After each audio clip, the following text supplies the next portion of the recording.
Hello everyone, welcome back to my channel. I am here to talk about everything that I watched in the month of April at the movie theater and also at home on streaming. So let's start with movies at the theater. What did I watch? Well, the first movie is Death of a Unicorn. I enjoyed the movie for what it was. However, I do have one main criticism, and that is the unicorns themselves. I really do wish that in this movie they were more of the traditional looking type of unicorn, white, long flowing manes of hair, the beautiful gold horn, because the unicorns that are used in Death of a Unicorn are very dark. They're almost black in color, and there's nothing wrong with that, but because of the CGI element that they had to use to create the unicorns, because obviously unicorns do not exist, so we had to use CGI to bring these unicorns to life.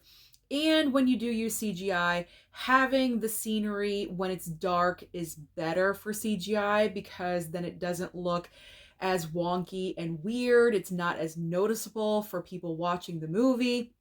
So, because of that, it was in dark sequences, and then the unicorns themselves were dark. So, it was very hard to distinguish what was happening in the unicorn scenes. And plus, when it did get a little bit bloody and gory, what is better than seeing blood on a white surface? You know what I'm saying? So, if we did have the regular white unicorn, the blood splatters would have looked way more fantastic than what we did receive in this movie. I didn't hate the film. I think I gave it an average score of 3 stars, maybe possibly 3.5. Jenna Ortega and Paul Rudd play father and daughter in the movie. I thought their relationship was just okay, not necessarily the most believable as father and daughter, but I just took it for what it was at face value. So, Death of a Unicorn was just okay. If I do want to watch this movie again, it is from A24 and it will land on Max in the future. It probably should be arriving within the next couple of months. Next up is The Woman in the Yard. So I actually did a movie review about this film because I was just so confused. And I wanted to know if anyone else was confused like I was, because when I left the theater from Woman in the Yard, I actually had to do extra homework to find out what the ending actually meant, because the entire buildup of the movie really happens. All of this stuff is revealed and happens in the film the last like 20 minutes of the movie. And I was confused when I left the theater. So I did have to go and watch other YouTubers talking about the movie with their reviews. And after I did watch those reviews, I then fully understood what was happening in the film and everything that was revealed. And because the fact that I had to do extra homework for this movie didn't really help the score. When I left the film, I gave it a 2 star because, I mean, if you have to do extra homework just to understand a film, that's not really that great. That's not a good thing. So I'm sure when I do rewatch the movie, I will understand a little bit more, and I'm sure I will increase the score of the entire film, because overall, I did enjoy the message of the movie and what it was trying to say. It's just everything at the end, which is being thrown at you at like lightning speed.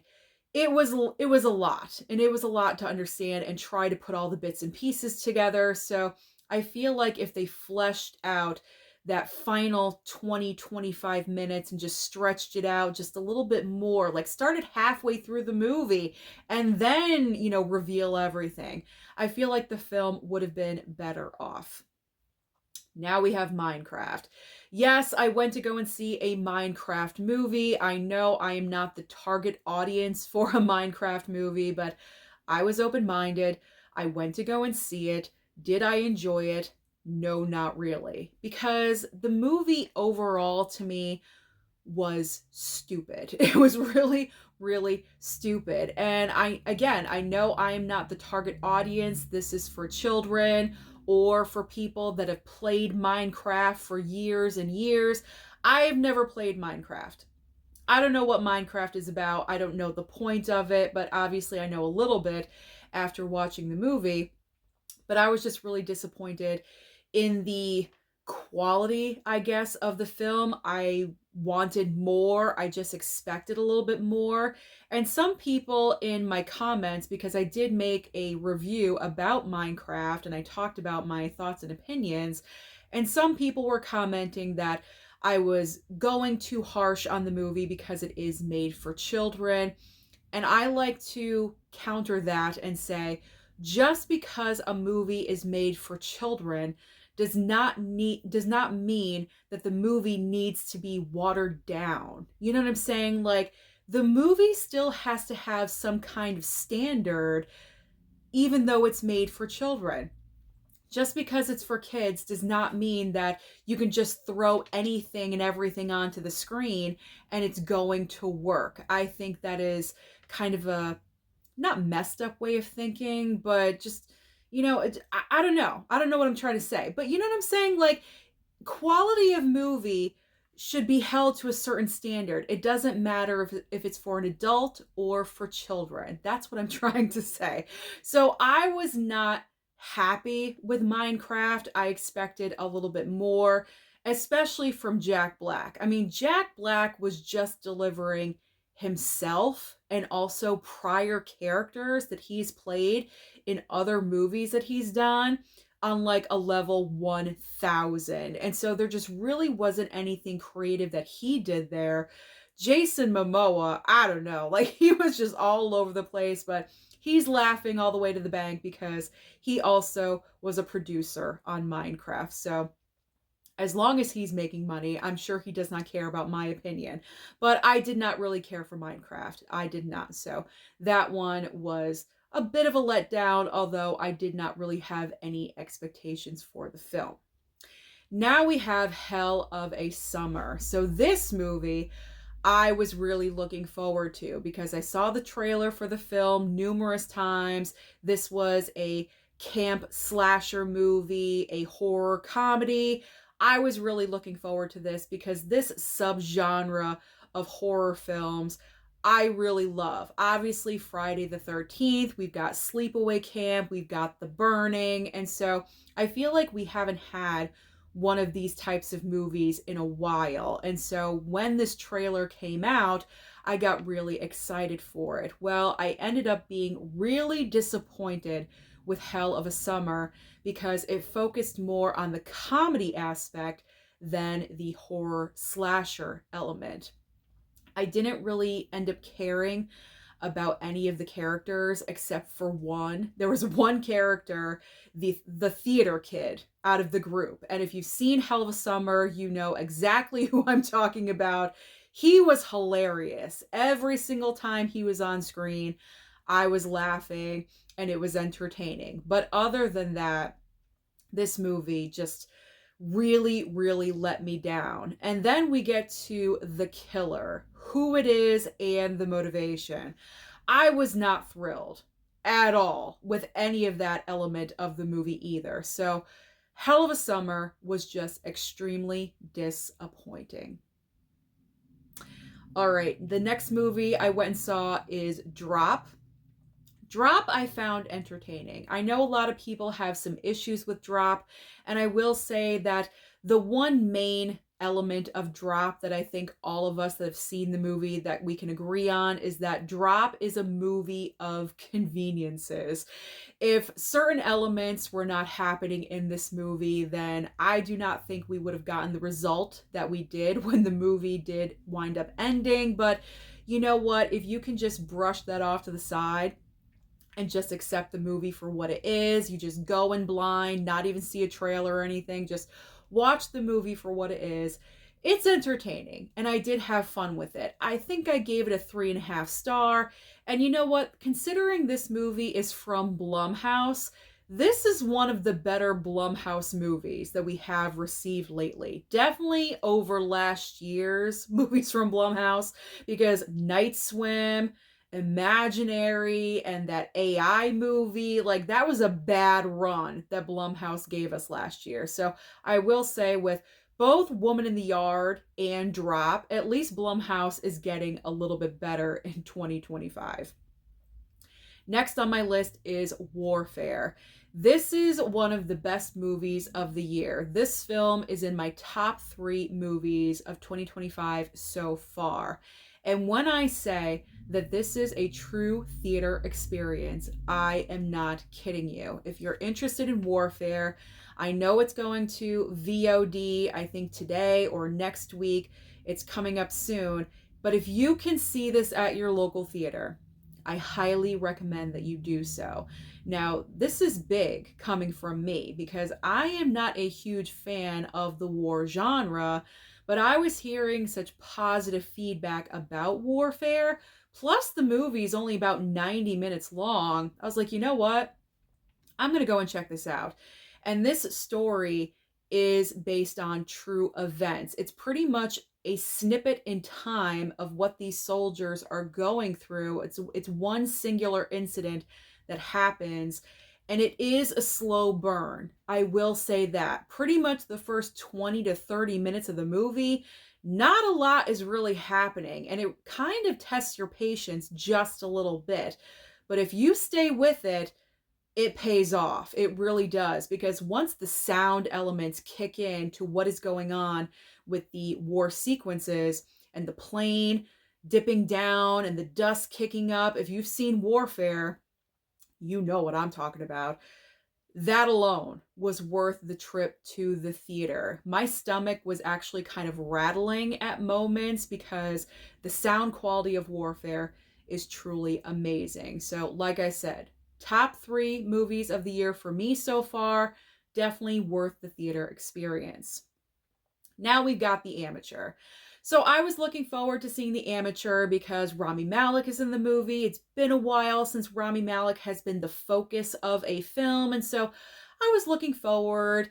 And pretty much, I would say the closest films to this movie are the Bourne films. So I knew what kind of movie this was. Pretty much, Rami Malek is part of the CIA. His wife, unfortunately, is killed. That's not a spoiler. That's all over the trailer. You've seen multiple times.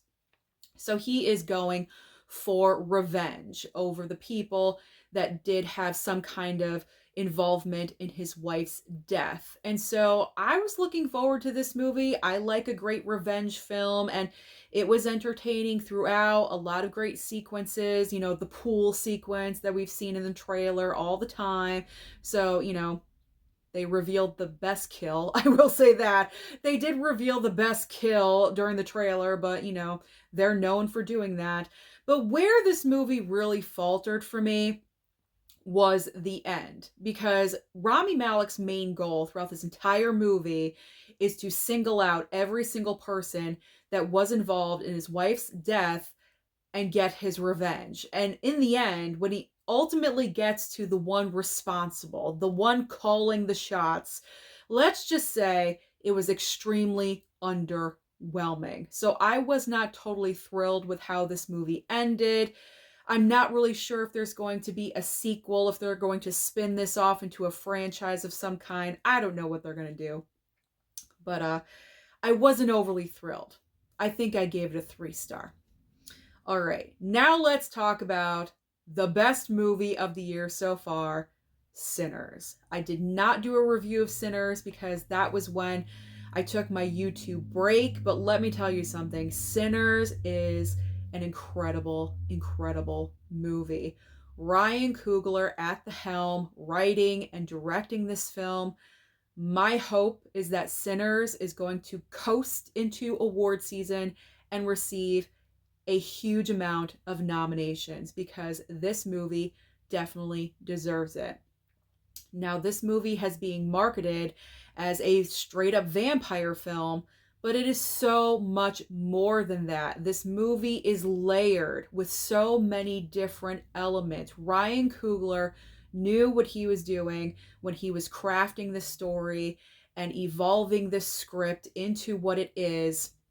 It's all about Michael B. Jordan playing twin brothers, and it's about them in Mississippi, I believe, in 1932. They want to open their own juke joint, and they were kind of part of, a crime family in Chicago. They stole some money. They're back in their hometown, and they want their own business. And that's pretty much the whole setup of this film.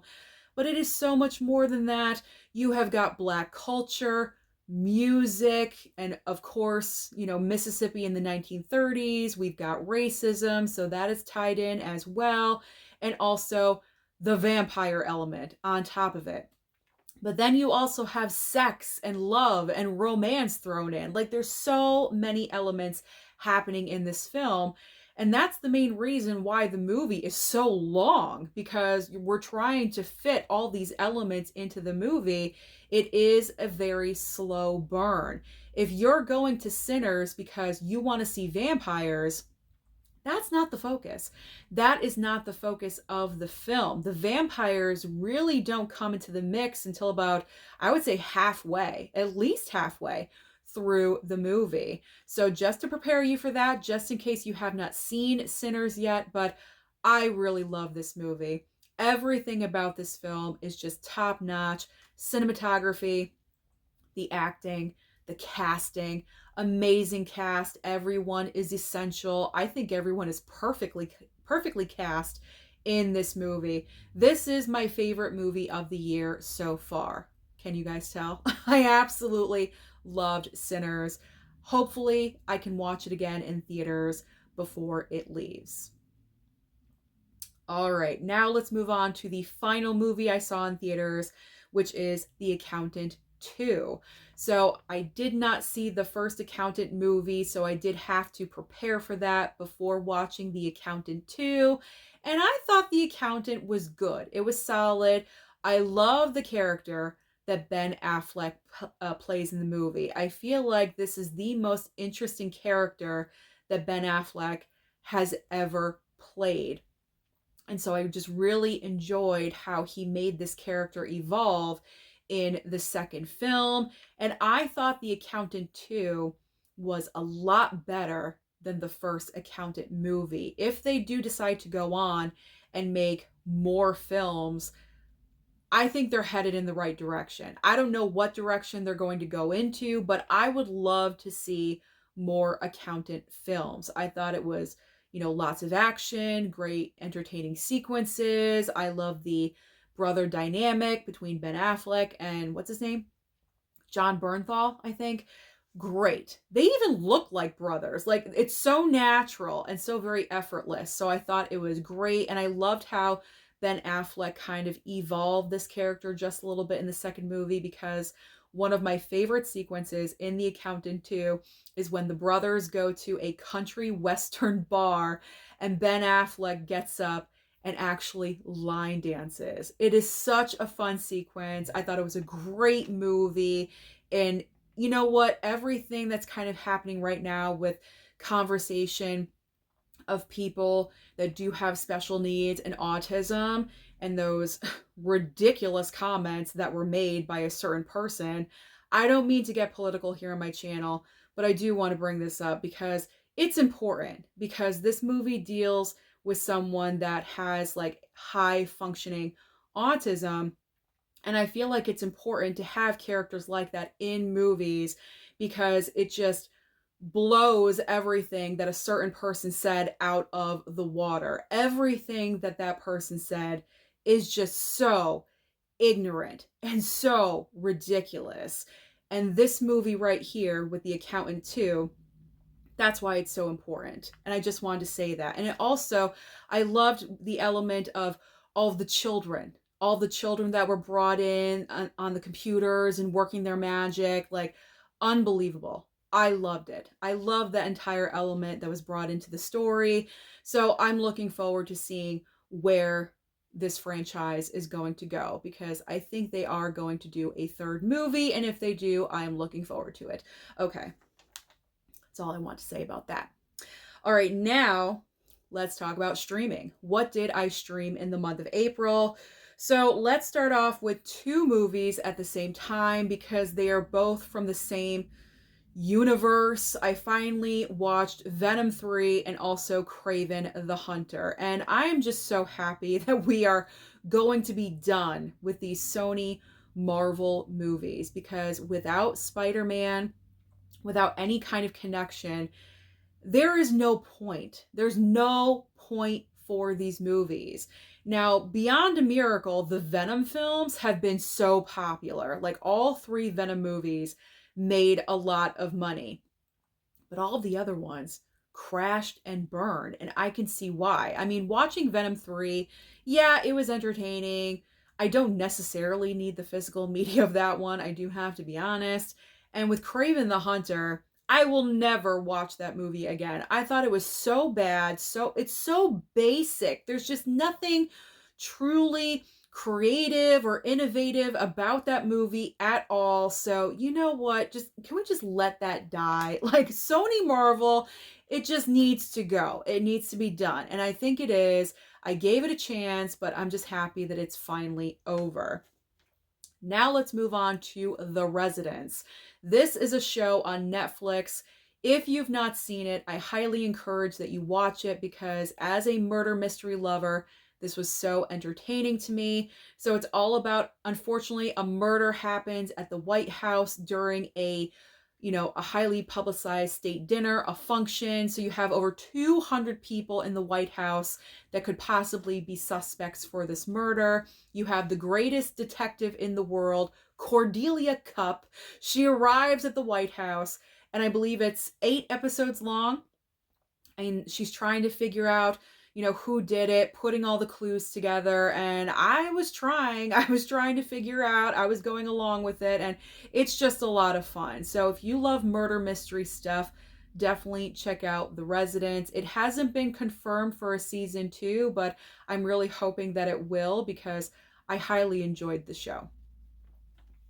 All right, moving on to One of Them Days. I finally watched One of Them Days, also on Netflix, and I gotta tell you, this was a great time. I loved this movie. I was laughing so much. I kind of regret not seeing this at the theater. I wanted to, but for some reason my schedule just didn't happen. I believe it came out in January, right? January or February, and snow was happening at that time, snow, ice. So if it gets bad weather, I like to stay home. I don't like to venture out in snow and ice just to go to a movie. So that was probably part of the reason why I did not go and see One of Them Days at the theater. But let me tell you something. If you have not seen One of Them Days, stream it on Netflix. And the reason why I'm kind of promoting this movie really hard is because nowadays it's very rare when we get a really funny comedy. And I was laughing. I was laughing all the way through, especially a comedy that is female led, because the majority of comedies are male dominated. I think we can all agree on that, and a few females tossed in here and there. But our two main characters are both female, and it was hilarious. I love this movie. It was a great time. Really, really enjoyed it. All right, so I went ahead and I streamed a show called Dying for Sex. And this is available through Hulu or Disney Plus, whichever one you have. Dying for Sex stars Michelle Williams and also Jenny Slate. This is actually based off of someone's true life story. Unfortunately, Michelle Williams' character that she's portraying is diagnosed with stage 4 cancer. And so pretty much, and this is a recurrence of the cancer. So she knows that this is not good. She's already been through everything before and it has come back. And so because of this, she kind of just wants to live her life. She wants to take advantage of the time that she does have left. And where the sex part comes in is she wants to explore the sexual side of herself because she never really did that when she was younger and she was, married and everything. And she just never really explored different kinds of sexual lifestyles and practices and things like that. And her one goal, this may sound weird, but her one goal is to have an orgasm with another person. And so the whole show is all about this journey about, her sexual exploration. There we go. And Jenny Slate plays her best friend, and she is, helping her with this process, with the sex process, but also with the cancer process and what is going on. So it's definitely a dramedy because you have the comedic elements with the sex factor that's happening during the show, but then you have the very dramatic moments with the cancer elements. This was an amazing show to watch. And the reason why I say amazing is because Michelle Williams really just went all in with this character, with this performance. I mean, it takes a certain amount of letting go to pull off a performance like this, and she totally lets go. She embraces everything that she has to do in every single episode of the show. It's a very, very quick watch. Every episode is about 30 minutes long. That's my favorite type of streaming show, 30 minutes, because I have limited time. And so for me to get through something quickly is essential. And so I buzz through, I think, all 8 episodes in like just a couple of days. She's amazing in this show. Michelle Williams and both Michelle Williams and Jenny Slate, I should say, are both incredible in the show. I'm really hoping that when award season comes around, they both get acknowledged because they really truly deserve it. It was a great show. So that's a high recommendation from me as well. Next up is Queer. I streamed Queer on Max. And this was a movie that was in the awards conversation last year. And I just wanted to watch it because I was curious about the movie. But I gotta be honest, I was not thrilled halfway through and the rest of the film, because when you get to about the halfway mark of the movie, and Daniel Craig is fine, I enjoyed his performance. I can see why he was left off Best Actor at the Oscars, because he was like just okay. I didn't think that his performance was wow, like a real standout of the year. That's personal for me. I haven't even seen The Apprentice with Sebastian Stan. He's the one that kind of took Daniel Craig's spot. So, but I'm sure he deserved it over Daniel Craig. I just wasn't overly thrilled with Daniel Craig's performance. And like I was saying, about halfway through the movie, the entire tone of the film changed. It took like a hard left and was going in a completely different direction. I was kind of wondering, like, what's happening? Where are we going with this? What is the point of all of this? And it ends on like a really sad, questionable note. Like, I just wasn't the biggest fan of Queer. I wanted to enjoy it, but I know I will never watch this movie again.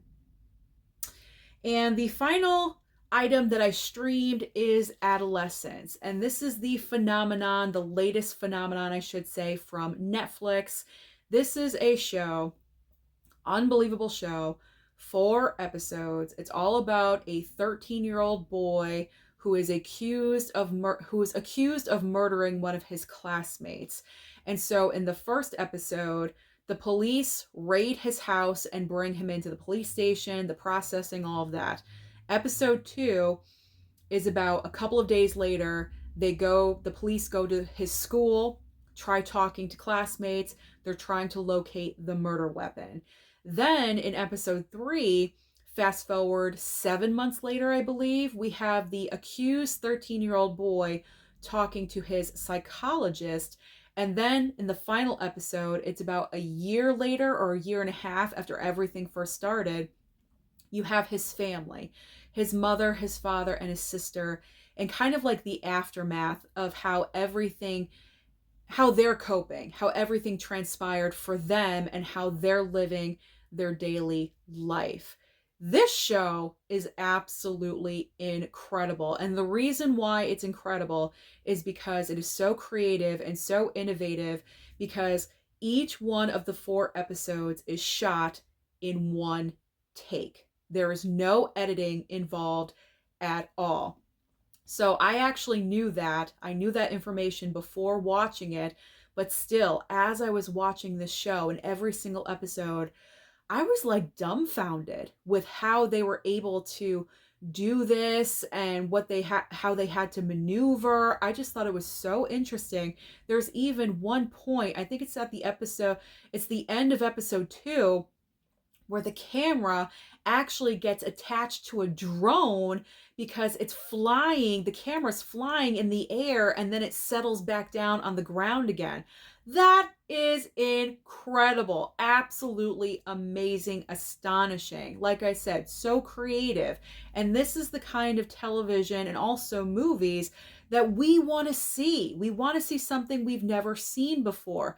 And Adolescence really proved how creative the mind can be. And it was just a phenomenal little series to watch. So, like I said, 4 episodes. They're about an hour long a piece. So, if you have a 4 hour window and you're not doing anything, watch Adolescence if you have not. And by the way, the 13-year-old actor that plays the kid accused of murder, I think his name is Owen Cooper. And I think this is the first project that he has ever done. He is phenomenal. His standout episode, because he's only in 2 of the episodes, in episode 1 and 3. And the standout episode for him is the 3rd episode where he's talking to his psychologist. His emotional range in that episode is unbelievable. And for him to do that in one take truly is mind-boggling. So check out Adolescence. I hope this show and the actors get acknowledged during award season as well. So those are all of the movies and television shows I watched last month in April. So comment down below and let me know your thoughts about anything that I talked about. Do you agree? Do you agree? Do you disagree? There we go. Don't forget to like and subscribe before you leave, and I'll see you next time.